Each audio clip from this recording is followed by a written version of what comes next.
I've seen a similar. She's got a bantamweight physical fighter. She's a bantamweight? Oh, your son. Sorry. World champion? Really? Man. 35. Dominic Cruz. Okay, so here's the question. And after we finish, after the speaker finishes, that would be me. Continue this at the table. It's called relationship. We're always better together. That's a principle that sometimes we, I mean, I grew up in the John Wayne era, right? The Duke. How many guys did that? Come on. How many girls go to the John Wayne era, right? And so it's always like, the tough guy, the island, I'm a rock, no, that was Paul Simon. But you see where I'm coming from, is that we don't get to know each other enough. Now, how many of you heard something at the table about somebody that you didn't know? Of course. Because how would you know? Unless there's an opportunity for a relationship to occur, for each of us to open up. In fact, she just left. She said her son is a champion bantamweight boxer. Ultimate Fighter. Ultimate Fighter. What's his name? Cruz? Dominic Cruz. Dominic Cruz. Anybody ever think you'd be in a room with a lady whose son was an ultimate fighting champion? But he needs your prayers. She needs our prayers. Needs our prayers, yeah. No kidding. But you see how that works? Now I heard Las Vegas back here. You came from Las Vegas, but different places people come from. I grew up in Waco, Texas. Spent the last 22 years in Brentwood, Tennessee, which is Nashville. And then I've been out here for 2 years, in case you wanted to know. Now, yeah, I know you want to know. I almost forgot the most important part of the promotion for the day, and that was the little brochure on the table. Everybody got a brochure? I rushed right through to try to get to you because I didn't want to spend too much time on me. But this is the other thing that we're involved in is that the reason I'm here in Tucson is because now all you folks that are real traditional in your faith, this may stretch you a little bit. But I was sitting on the deck in Brentwood, Tennessee in June of 2008 having a conversation with the Lord. You familiar with the term quiet time? We try to have quiet time with the Lord. The problem is we're usually anything but quiet, particularly right now. If you're a developer, Chris, it's like, God help. That's kind of my quiet time. Help me, Lord. Well, on that day, I made the decision to sit there, and here was my prayer for the day, and I recommend you try it sometime. Lord, is there anything you want to say? Ever pray like that? Now be prepared for him to speak, because he will.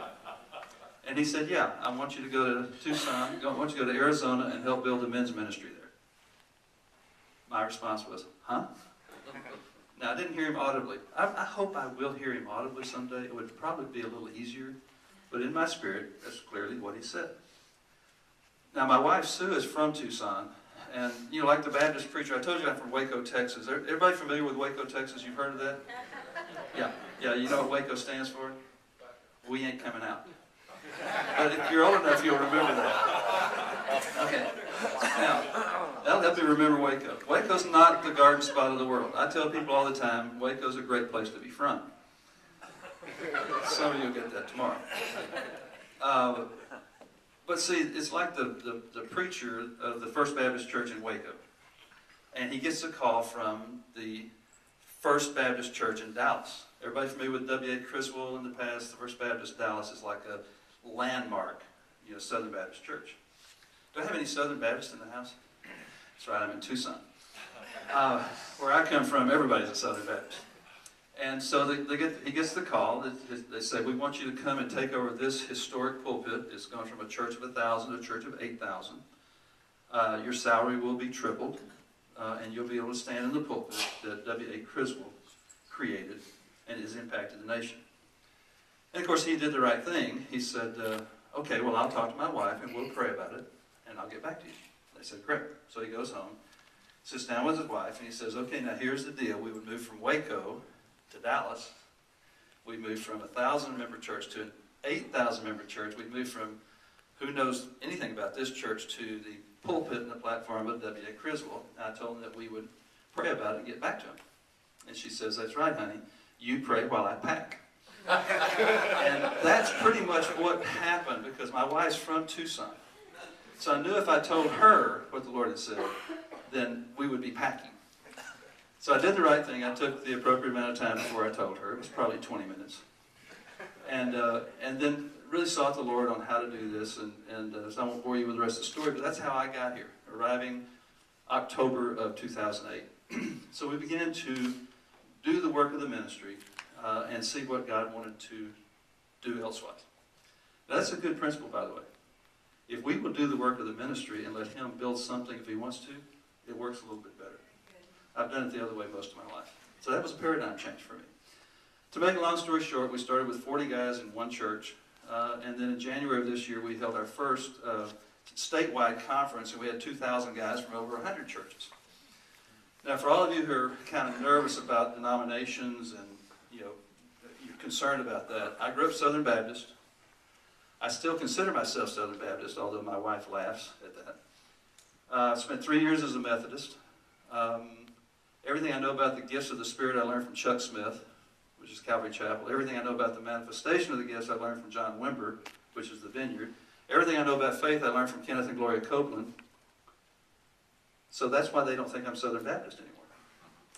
My sister is a Roman Catholic. My father-in-law is a deacon in the Catholic Church. My brother is a Calvinist. You know what a Calvinist is? He's a Baptist Calvinist, Mark. Go figure. So I'm about as eclectic as you can get. So when we do things like this, we embrace all men, all faiths. You got it?